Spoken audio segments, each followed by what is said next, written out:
I don't know if this is the water heater or a water heater I just got here, but we are in the kitchen pantry. And so first thing we don't have is the first thing that's missing to me is I'm not seeing a safety pan. This is the gas piping coming to the water heater, and I do not see a sediment trap. This is electronic ignition. This is the temperature pressure relief valve. They're good for about 3 years if you read the instructions. And we do not have a drain line. It's not going to be open for testing because we know where the water is going to go. So there's that. Okay, we do not have a temperature pressure relief drain line.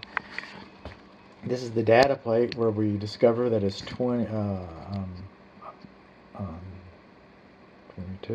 11 years old. Water heaters last about 10. It's 40 gallons. We do not have a care and use manual. Now the water coming into the water heater, we've got corrosion on the water supply valve, and we do not have insulation on the water supply valves, nor do we have insulation on the TMP. Now on the exhaust, we cannot yet determine where it exhausts to. But we got some problems right here on the flue, right there. You see the little hole right there? And this is a single wall flue. It's supposed to be a B vent like this. So we got the wrong kind of flue, and we got a little hole right in there for the exhaust to come out and poison us. That's all we have. So what do we learn? No safety pan. Okay, no sediment trap, no care and use manual, no drain line, older valve, corrosion on the water supply valve, no insulation on the water supply valves. We learned that we got the wrong kind of pipe, or we got a hole in the pipe right there. That's what we learned. And then it's just venting free from the home, from the structure. And it should be getting its air from the exterior. The combustible air should be coming from the exterior. But how about some bonuses? Okay, we got that. That's an electric oven. Check that out. The light's on because it's been on. It's been on 350. What does the temperature say? Temperature doesn't move very much, does it? Okay. Over here, stop. Broil. Start. I've turned all these guys on. I have. And you have to trust me, I can feel the heat. They've been on. They're not good about glowing red because you're supposed to put a pan on them. The vent fan is built into it. The vent fan light does not come on. The fan comes on. 2 speeds. The light doesn't come on. And it's circulating. I put my paper up here. There's the filter. And it's circulating. It comes out here. Alright. We still don't have any. Our oven heat indicator doesn't seem to be working so good. Because we got heat. And the bake has been on.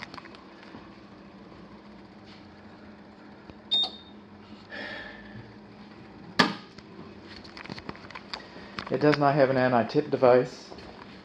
And then the electric receptacle outlet's back here, the cover plate's missing. Put the dishwasher doesn't line up real good with the kitchen cabinet right there.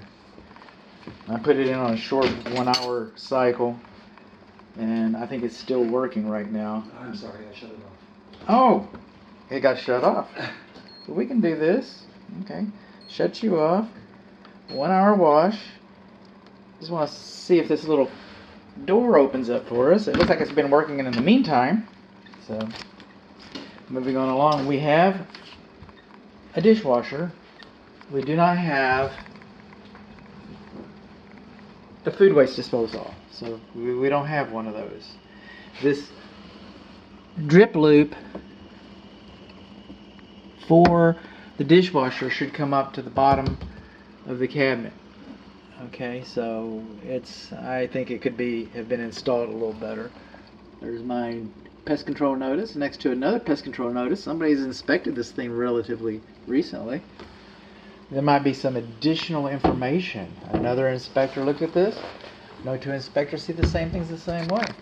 I think you'll feel very comfortable with my report, but it wouldn't hurt, to see what somebody else had to say about it.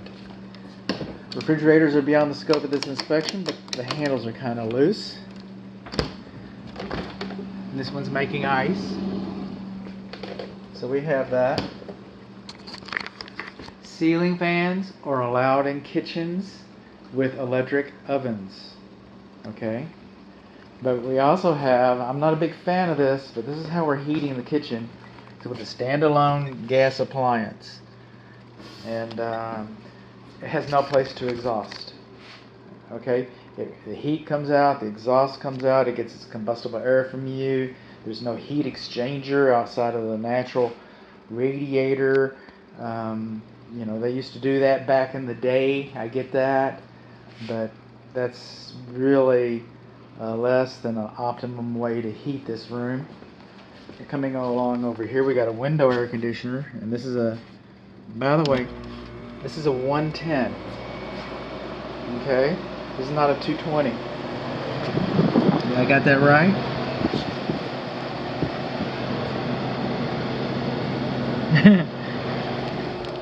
Am I going to be able to tell?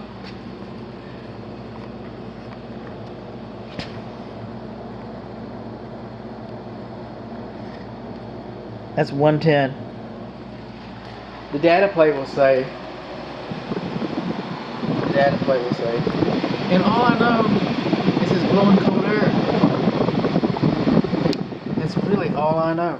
The only way to really inspect a window air conditioning unit, and we know this house has several, the only way to inspect one of these is called a bench test, is where they take it out of the window, they put it on a bench, they open it up. We got a broken window right here.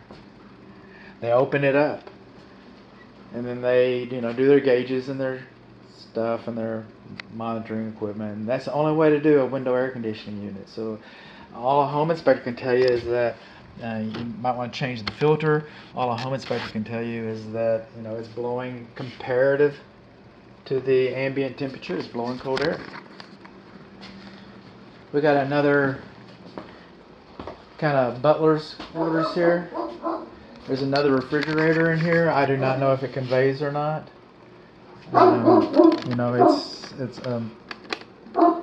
We're not making water right now. Okay. So there's probably not a water connection inside this butler's pantry.